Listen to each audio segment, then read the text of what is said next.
Décryptage sur RFI. Anne Corpet. Depuis sa mise en ligne fin novembre, le robot conversationnel ChatGPT fascine et inquiète.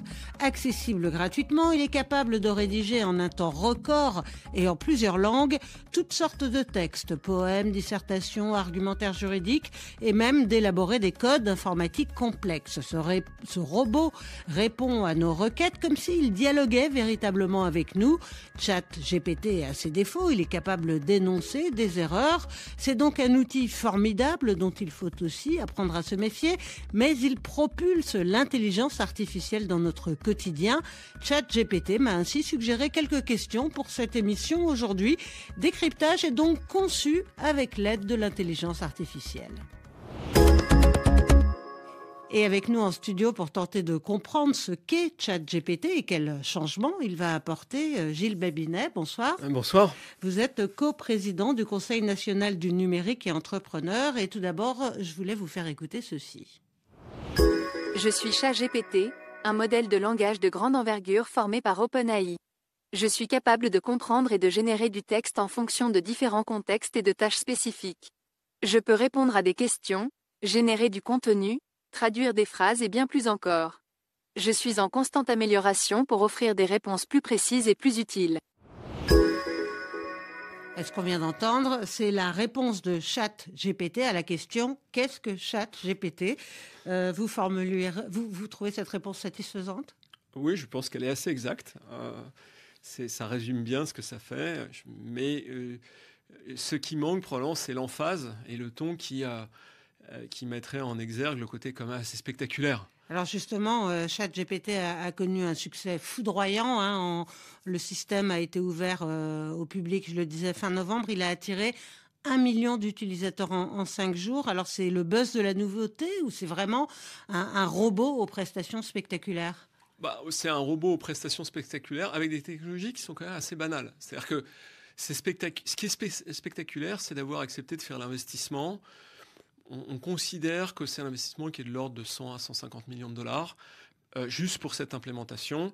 Et aujourd'hui, faire tourner ChatGPT par jour, ça coûte à peu près 600 000 dollars. Alors maintenant qu'ils ont des millions d'utilisateurs, je pense que ça coûte beaucoup plus cher.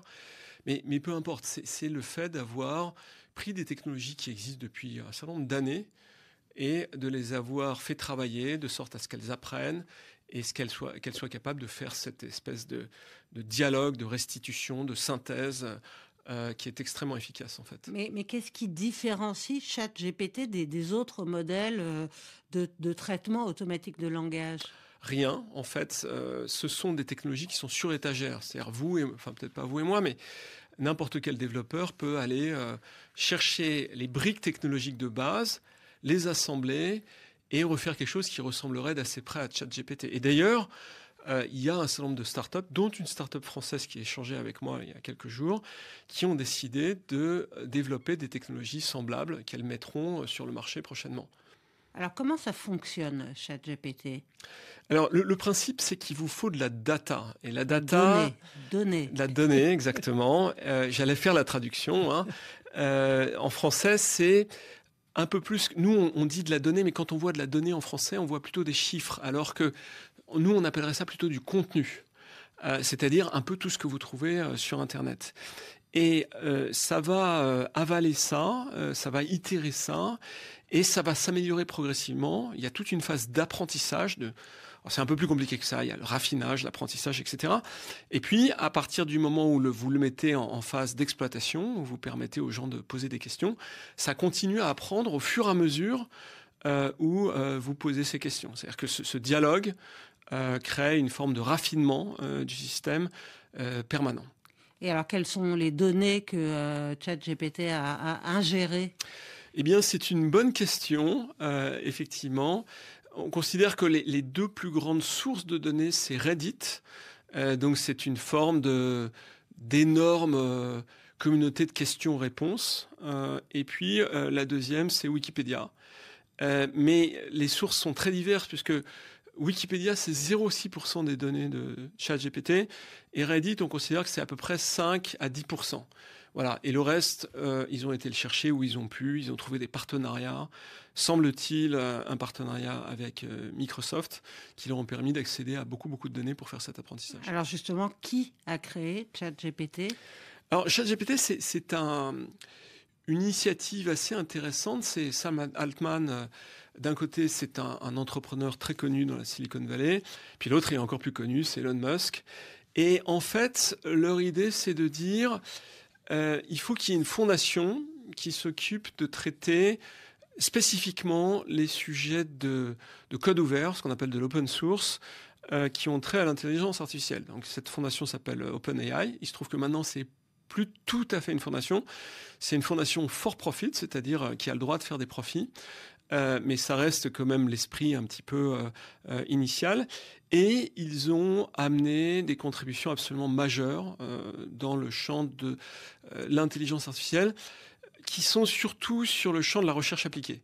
C'est-à-dire, vous avez des gens qui font de la recherche fondamentale, Andrew Ng, Yann LeCun, des très grands pontes de l'intelligence artificielle.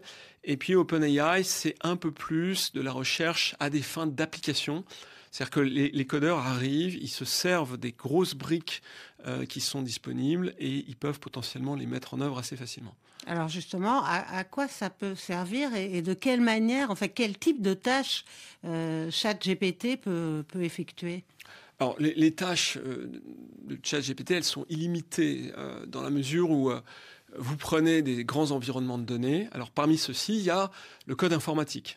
On peut utiliser ChatGPT pour faire du code informatique. Même si on n'y connaît rien.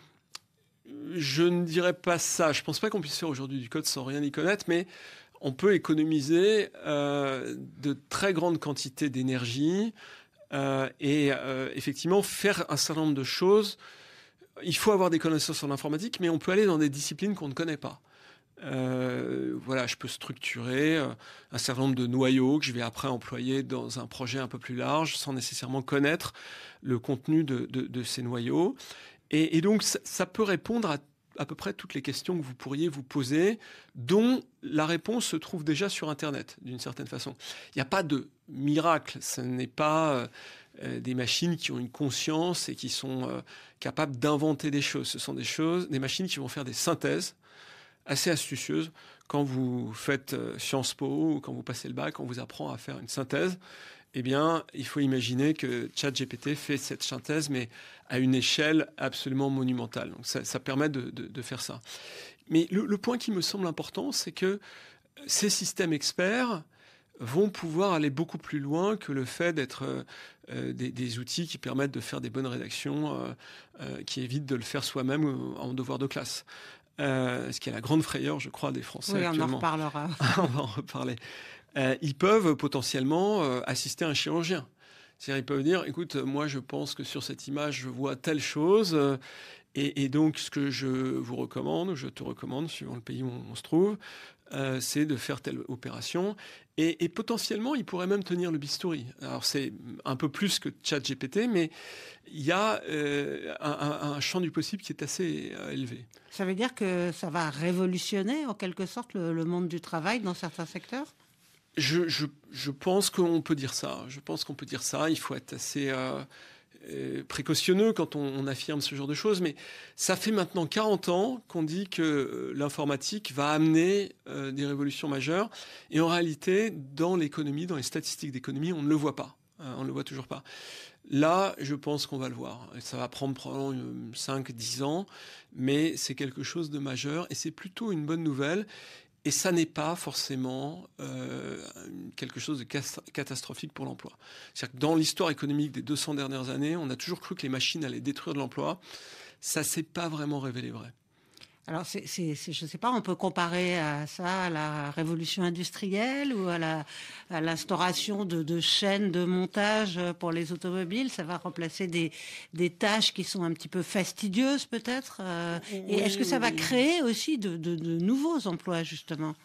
Il y a très clairement, dans les choses qui existent déjà dans l'intelligence artificielle, il y a ce qu'on appelle le Robotic Process Automation, qui est une discipline de l'intelligence artificielle qui consiste à observer un opérateur, généralement sur un ordinateur, et tout ce qui est répétitif, à l'automatiser. Alors, ça crée des débats qui sont sans fin, parce qu'il y a des gens qui disent oui, mais ça supprime du travail, et puis du travail pas forcément pour des gens très qualifiés. Et puis, il y en a d'autres, dont moi d'ailleurs, qui disent oui, mais c'est le travail taylorisé, c'est pas du travail très épanouissant. Et en fait, il faut accepter que finalement, en créant des gains de productivité, on permette de faire en sorte que les travailleurs aillent sur des tâches plus valorisantes. Et ça, c'est toute l'histoire de la productivité industrielle. C'est-à-dire quand vous allez visiter, je l'ai fait l'été dernier, un atelier de soie dans les Cévennes, tel que ça existait au XIXe siècle, vous vous dites merci à la technologie de faire en sorte que ça n'existe plus parce que c'était extrêmement pénible. Et je crois que oui, on va avoir un phénomène un peu schumpeterien, c'est-à-dire de destruction et de reconstruction derrière de l'emploi. Et probablement, l'échelle de l'intelligence artificielle fait que on va avoir cette fameuse révolution technologique qui va nous amener ces gains de productivité que l'on attendait avec l'informatique. Alors, vous y faisiez allusion, ChatGPT pose des nouveaux défis aux enseignants, puisque les étudiants utilisent déjà ce robot pour rédiger certains de leurs devoirs. Est-ce qu'il y a moyen de contourner cette nouvelle forme de triche, ou est-ce qu'il faut simplement s'adapter, enseigner différemment ? Écoutez, la chose qu'il faut éviter, évidemment pas faire, c'est avoir une crispation et une peur à cet égard en se disant mon Dieu, il n'y aura plus de devoirs de classe, etc. Non, je pense qu'il n'y aura plus de devoirs de classe, probablement dans un temps assez court. De devoirs à la maison. De devoirs à la maison, parce que les élèves vont pouvoir assez facilement tricher de cette façon-là. Mais en fait, la réalité, c'est que c'est presque une bonne nouvelle. Et qu'il faut s'en féliciter d'une certaine façon et se dire qu'est-ce que la question qu'on veut poser aux élèves pour que finalement ils utilisent ChatGPT pour faire quelque chose d'intelligent. J'étais sur Twitter hier et j'observais quelqu'un qui est Tristan Mendes France, qui est visiblement un professeur et qui a tout de suite retourné le truc. Et je trouvais ça remarquable. Il disait voilà, on va faire un travail de classe qui consiste à créer un dialogue avec ChatGPT pour apprendre des choses nouvelles. Et il avait la même approche avec ses propres enfants. Et je l'ai félicité, je lui ai dit, écoutez, merci de ne pas avoir une approche crispée et de repenser la pédagogie autour de ChatGPT. Je trouvais ça vraiment intéressant. Oui, c'est vrai que moi, je m'y suis essayé hier soir. Il faut apprendre à formuler, en fait, Exactement. ces questions pour avoir des réponses intéressantes. Et alors, c'est très amusant que vous disiez ça parce que moi, j'ai fait un petit échange avec 4 lycéens il y a 2 jours. Et c'était évident que ceux qui avaient la plus d'aisance avec ChatGPT, c'était finalement ceux qui étaient, entre guillemets, qui étaient des littéraires, qui avaient une compréhension de la structure lexicale d'une phrase. Et voilà, ils arrivaient, finalement, je ne sais plus qui a dit ça, mais un problème résolu, c'est avant tout une question bien posée. Voilà, Alors, nos confrères de BFM Télé ont soumis une dissertation de philosophie rédigée par ChatGPT à une professeure de lycée à Lyon. Et voici ce qu'elle a dit de ce devoir. Je le décrirais comme un plan finalement très artificiel qui ne rend pas compte d'une réflexion. Alors, on parle d'intelligence artificielle, mais est-ce qu'on peut dire que ChatGPT réfléchit ? Cette prof a l'air de dire que non. Oui, écoutez, moi j'ai vu la même chose. D'ailleurs, c'est aussi sur Twitter. Je commentais un copain qui s'était amusé à faire des lettres de candidature sur ChatGPT. Et j'ai fait ce commentaire, je lui ai dit, écoute, ta lettre de candidature, elle est plutôt exactement celle de la personne que je n'ai pas envie de recruter. C'est-à-dire le truc super monocorde, banal, sans aucune emphase, qui n'a rien de distinctif. Le bon élève, un peu, excusez-moi, passez-moi l'expression, chiant. Alors, comment éviter, parce qu'on parle donc des données qu'a ingérées ChatGPT, comment éviter que se reproduisent ou se renforcent des biais, des stéréotypes présents dans les données que le robot a ingurgitées ? Et est-ce que, en fait, ChatGPT peut pas contribuer aussi à faire circuler massivement de fausses informations ? Oui, c'est quelque chose qu'on observe depuis maintenant des années. On a à la fois Microsoft, Sony, qui ont créé des agents intelligents et qui sont devenus racistes au bout de quelques heures, parce que finalement les gens les ont poussés dans cette direction, soit par malice, soit par bêtise. Mais en tout cas, ces expériences ont souvent dû être débranchées. Voilà. Et donc, la réalité, c'est que vous avez des biais qui sont structurels dans ces systèmes, qui sont les biais qu'introduisent les codeurs, soit parce que ils observent le monde depuis une certaine classe sociale, soit parce qu'ils ont oublié que les gens qui vont utiliser ces services peuvent avoir des comportements qui ne sont pas ceux qu'ils souhaiteraient. Parce qu'il faudrait une modération. Exactement. Et donc, en Europe, on a un certain nombre de cadres. On a le DSA qui a été voté récemment, et puis on a le Data Act. Et ces deux textes visent à introduire notamment une régulation sur les intelligences artificielles. Je ne pense pas que la régulation soit la fin ultime, mais la fin ultime, c'est finalement d'avoir conscience que ces outils peuvent avoir des comportements pervers et de mettre en place des principes de gouvernance si on veut notamment les mettre à disposition du grand public. Et pas que d'ailleurs, puisque même dans les entreprises, vous pouvez très facilement mettre en place des systèmes qui sont extrêmement coercitifs, qui vont rendre une partie de vos travailleurs malheureux, parce que voilà, c'est facile de martyriser les gens avec ces outils-là. Alors, il faut préciser quand même, notamment aux étudiants qui nous écoutent, au cas où ils seraient tentés, que ChatGPT a intégré des données jusqu'en septembre 2021, oui. Mais il va évoluer sans doute. Est-ce que pourra-t-il bientôt se connecter au réseau, faire des recherches actualisées sur Internet et finalement concurrencer Google ? Écoutez, c'est vraiment la grande question. Alors effectivement, ChatGPT ne connaît pas la guerre en Ukraine. Je lui ai posé la question, il m'a dit qu'il ne pouvait pas répondre sur ce sujet. Alors il a cette honnêteté, ce qui est bien. J'ai trouvé un truc très fort d'ailleurs dans ChatGPT, c'est lorsqu'il ne sait pas répondre, il le dit. Il l'identifie assez bien. C'est assez difficile à faire. Je pense que c'est l'une des difficultés du truc. C'est qu'ils comprennent qu'il est dans un champ où il risque de répondre à côté et qu'il s'arrête. Et ça, c'est complexe. Voilà. Qu'est-ce qui va devenir ? En fait, d'abord, le principal, celui qui est le plus menacé, c'est Google. Parce que là, tout d'un coup, on regardise le moteur de recherche, et Bing l'a bien compris, enfin Microsoft, en disant « je vais mettre 10 milliards de dollars là-dedans ». Ils ont déjà investi 1 milliard, et ils vont en rajouter 10. Bing a probablement, je crois que c'est quelque chose comme 2% de part de marché en France, et à une échelle globale, je crois qu'ils sont quelque chose comme aux alentours de 4%, aux États-Unis, ils doivent être à 10%, donc c'est très faible. Voilà. Et là, ils se disent, OK, on a un point d'entrée qui nous permet de, tout d'un coup, reprendre un espace très fort là-dessus. Alors, Google a fait un communiqué de presse en disant qu'ils étaient prêts, qu'ils avaient l'équivalent de ChatGPT. Moi, je pense que le plus important dans tout ça, c'est ce que j'appellerais l'effet AlphaGo. En 2016, il y a eu une intelligence artificielle qui a été faite pour jouer au Go et qui a battu Lee Sedol, qui était le champion du monde de Go, de ce jeu un peu comme un jeu d'échecs. Avec une combinaison qu'il n'avait jamais vue. Exactement. D'ailleurs, il faut regarder la caméra de ce moment-là. Il pleure, mais au-delà de ça, vous sentez qu'il y a quelque chose d'anormal qui s'est passé. Il est totalement subjugué. Par ce qu'il vient de vivre. Voilà.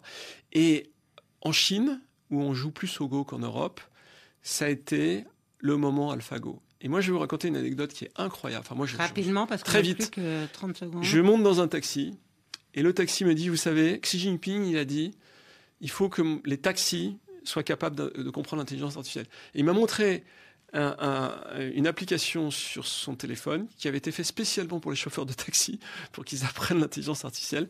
Et il m'a dit, j'ai parcouru ce petit MOOC qui était fait pour nous. Gilles Babinet, merci. Je rappelle que vous êtes coprésident du Conseil national du numérique et entrepreneur. Merci à Hélène Dutruc-Rosset à la réalisation et à Éléonore Crénic qui m'a aidé à préparer cette émission, ainsi que ChatGPT.